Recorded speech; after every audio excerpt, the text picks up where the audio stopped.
Hello friends, welcome to our channel I Can Teach Point. Myself Nisha and I am working as a primary teacher in केंद्रीय विद्यालय. So friends, आज हम बात कर लेते हैं सीटेट जुलाई 2025 के बारे में. क्या इसके एग्ज़ाम पैटर्न में कोई चेंजेस आया है और इस बार ये एग्ज़ाम पास करना ज़रूरी क्यों है?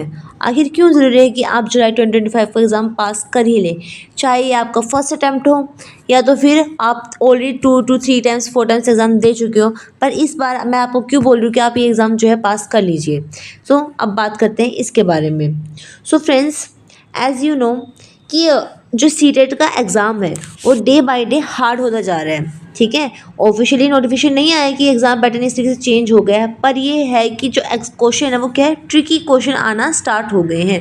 पहले क्वेश्चन जो है स्टैटिस्टिक बेस्ड आते थे, स्ट्रेट फॉरवर्ड आते थे, बट अब नहीं आते हैं. अब ट्रिकी बेस्ड क्वेश्चन आते हैं. और उसका सॉल्यूशन क्या है? अगर एग्ज़ाम पैटर्न के अंदर चेंजेस आ रहे हैं, ठीक है, क्वेश्चन जो अंडरस्टैंडिंग बेस्ड आ रहे हैं, तो आप कैसे जो है उस क्वेश्चन को टैकल कर सकते हो? तो बेटा इसका सॉल्यूशन सिर्फ इतना ही है कि आप पहले थ्योरी पढ़िए. थ्योरी पढ़ने के बाद, उन थ्योरी को अच्छे से समझने के बाद, अंडरस्टैंड करने के बाद ही आप क्वेश्चंस करिए. ये बहुत जो है ट्रेंड में चल रहा है कि चलिए PYQ कर लेते हैं. हर जगह हर कोई ये बोलता है PYQ यानी कि प्रीवियस ईयर क्वेश्चंस कर लेते हैं. बट अगर आपका बेस ही स्ट्रॉन्ग नहीं है, अगर आपने थ्योरी ही ढंग से नहीं पढ़ी है, तो आप PYQ सॉल्व कैसे करोगे? PYQ सॉल्व करने से पहले आपको पता तो होना चाहिए वो PYQ किसके बारे में, उसमें क्या क्या क्वेश्चन आ सकते हैं. ठीक है, तो ये बहुत इंपॉर्टेंट है कि आप थ्योरीज़ को एटलीस्ट 1 to 2 टाइम्स, मैंने तो मल्टीपल टाइम्स थ्योरीज पढ़ी है सीटेट के लिए भी, KVS के लिए भी, DT+B के लिए भी. पर अब मैं आपको फिर भी बोलती हूँ, अगर आपको थ्योरीज पढ़ना पसंद नहीं भी है तो आप एटलीस्ट 2 टाइम्स जो है थ्योरी पढ़ लीजिए. ठीक है, थ्योरीज पढ़ने के बाद, उसको अच्छे से समझने के बाद ही आप PYQ क्वेश्चन करिए. क्योंकि PYQ क्वेश्चन क्या है, प्रीवियस ईयर क्वेश्चन जो है क्या है, जो आपने कंटेंट पढ़ा है उसी में से तो आता है वो. इसके लिए आपको कंटेंट पहले समझना, अच्छे समझना बहुत ज़रूरी है. ठीक है, मैंने अपने चैनल पर बहुत सारी वीडियोस डाल रखी है कंटेंट से रिलेटेड, आप चाहो तो आप उनका भी यूज़ कर सकते हो समझने के लिए. ठीक है, और मैं इस बार ही जुलाई में क्यों बोल रही हूँ कि जुलाई 2025 में तक आप अपना जो है सीटेट का एग्ज़ाम क्लियर कर लेना, जो भी जुलाई 2025 में एग्ज़ाम आएगा. तो बेटा इसके लिए मैं आपको ये बताना चाहती हूँ कि आपके पास जॉब अपॉर्चुनिटीज़ हैं. ठीक है, कौन कौन सी जॉब अपॉर्चुनिटीज़ है आपके पास, चाहे आपने PRT हो आप, या फिर TGT हो, या फिर PGT हो.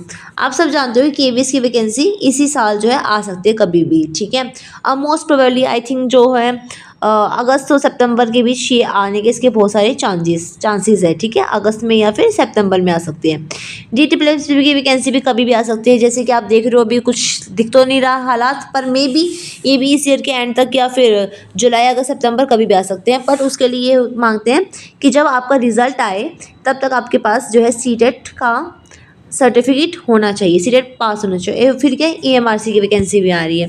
सो आपके पास जो है 3 अपॉर्चुनिटीज़ हैं, और 3 में से जो है 2 तो बिल्कुल डेफिनेटली है ही है. ठीक है, तो आपके पास ये क्या, ये गोल्डन चांस है. अगर आप सेल्फ इंडिपेंडेंट बनना चाहते हो तो बेटा उसका जो फर्स्ट स्टेप है वो सीटेट से होकर गुजरता है. अगर आप टीचर बनना चाहते हैं, if you wants to be teacher, then you have to be clear the CTET exam, then you can only apply for the KVS, DT+B और AMRC फॉर्म. ठीक है, सो आज के लिए इतना ही. अगर आपको मेरा वीडियो कंटेंट अच्छा लगा हो, then please do like, share and subscribe my channel. Thank you.